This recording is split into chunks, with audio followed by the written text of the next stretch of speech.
Ese warigeze wibaza impamvu abantu bamwe basa n'abatekereza ibintu kimwe, bakagira imyitwarire isa, cyangwa se uburyo bitwara mu rukundo n'uburyo bitwara mu kazi ugasanga n'uburyo busa biba bigoye kubutandukanya? Waba warigeze utekereza ko itariki n'ukwezi wavutseho bishobora kugira uruhare mu mikorere y'ubuzima bwawe? Uyu munsi tugiye kwinjira mu buzima bw'abantu bavutse mu kwezi kwa gatanu ariko Gicurasi. Turarebera hamwe ngo ni bande, ni ikihe kintu kibaranga cyihariye, cyangwa se ni kuki benshi muri bo bagira imbaraga n'impano bikurura abandi. Uri kumwe nayo NP Entertainment, manzi rero ko wakoze subscribe, ukande like, share na comment kugira ngo ibiganiro nk'ibi bitazajya bigucika dore ibiganiro tugenda tumenyeramo n'utundi mu buzima bwa buri munsi. Ubusanzwe abantu bavutse mu kwezi kwa gatanu Gicurasi bakunze kuba abantu batekereza cyane, ugasanga bafata umwanya uhagije mbere yo gufata icyemezo.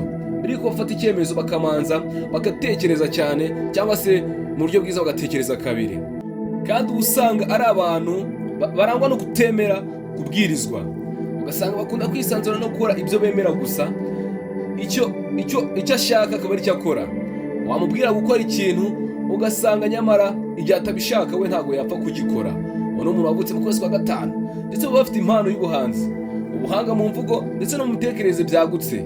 Usanga ari abantu bitewe no kuba bakunda gutekereza kabiri, cyangwa se bakunda gutekereza ibintu mu buryo bwimbitse, usanga bafite n'impano zigiye zitandukanye. Nk'ubu agasanga afite nk'impano y'ubuhanzi ku buryo aba afite igihangano kirimo ubuhanga, cyangwa se mu byo avuga ugasanga harimo ibitekerezo byagutse. Ndetse aba bantu bavutse mu kwezi kwa gatanu nibo abantu batihutira kwerekana amarangamutima yabo, ariko iyo babikoze uba usanga barushijeho kubyerekana. Ni abantu bashobora kumwenyura ariko bagakomeza gucunga ibintu byose bibagwirira, cyangwa se ibintu bibazira.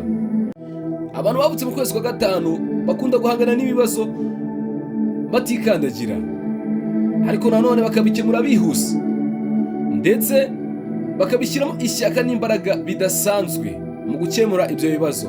Bivuze ngo abantu bavutse mu kwezi kwa gatanu ntabwo bagira bwo guhangana n'ikibazo runaka, kuko baba bafite ishyaka n'imbaraga bidasanzwe kugira ngo bahangane n'icyo kibazo.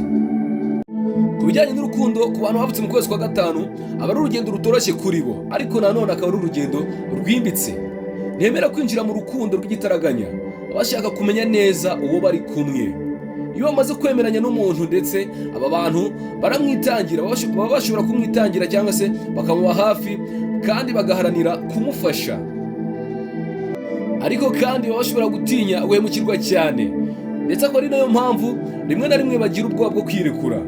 Aba ngaba ni abantu badakunda amagambo menshi mu rukundo, ahubwo bashishikazwa no kwerekana cyane urukundo bakoresheje ibikorwa.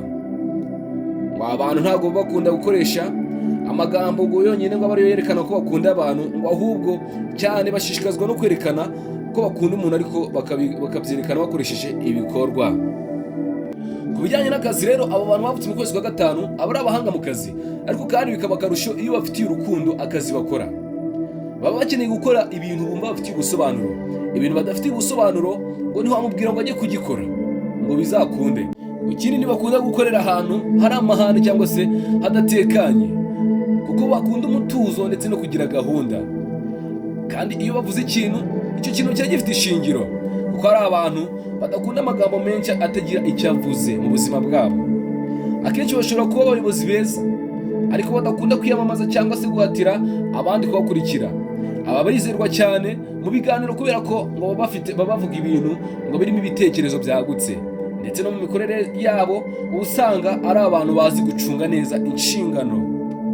Kandi ubwo baba bafite imbaraga nyinshi, ubushake ndetse n'umurava n'ubwenge, hari ibintu abantu bavutse mu kwezi kwa gatanu baba bagomba kwitaho, nko gufunga amarangamutima.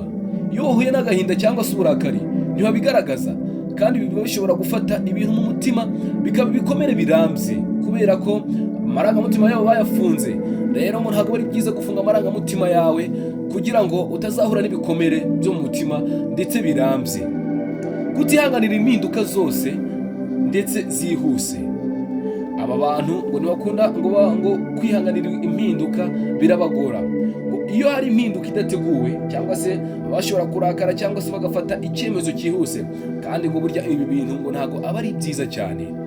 Gusaba ubwisanzure cyangwa se kwisanzura birenze, hari ubwo baba bashaka gukora ibintu uko babyumva gusa batumva abandi, ngo ibi nabyo ngo ntabwo aba ari byiza cyane, ariko ngo ni uko ngo aba ari ibintu biranga nyine, cyangwa se aba ariko umuntu ameze muri we, ariko nubwo aba ameze gutyo ngo aba agomba kumenya ko ibyo ngibyo bidakwiye. Ngo burya rero umuntu wavutse mu kwezi kwa gatanu ngo aba agomba kuganira cyangwa se kubwira abandi ibyo atekereza, ndetse akagabanya gukeka ko buri gihe abandi bashobora kuba bamubera ikibazo. Ibi ngibi bishobora kuba byamufasha kumenya ko gukunda umuntu cyangwa se gukorana n'abandi biba bisaba kwemera kuganira ndetse no guhinduka. Rero niba waravutse mu kwezi kwa gatanu, aba ari ingenzi kumenya ko wahawe impano itangaje cyangwa se impano ikomeye mu buzima yo gutekereza ndetse no gusesengura.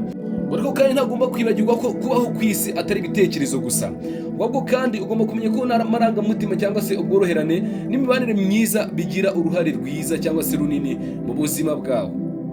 Ikindi kintu cy'ingenzi rero ugomba kumenya ni uko ukwezi wavukiyeho kudasobanura byose, ariko gushobora kukwereka aho ushobora gukura cyangwa se aho ukwiye kwitonda n'icyo wakwigaho kugira ngo ubashe kuba umuntu wuzuye cyangwa se ubashe kubana neza n'abandi. Ese nawe waravutse mu kwezi kwa gatanu, ibyo twavuze ubibona gute cyangwa se weho ubyumva gute? Twandikire muri komenti utubwire niba uko twabivuze ariko wibona cyangwa se niba ariko ubona abandi. Ntibagiwe gukora subscribe cyangwa gukora share na like. Kumwe na NP Entertainment, muzacikwe n'ikiganiro cy'ubutaka. Ibiganiro nk'ibi nakagaruka. Ciao ciao, murakoze cyane.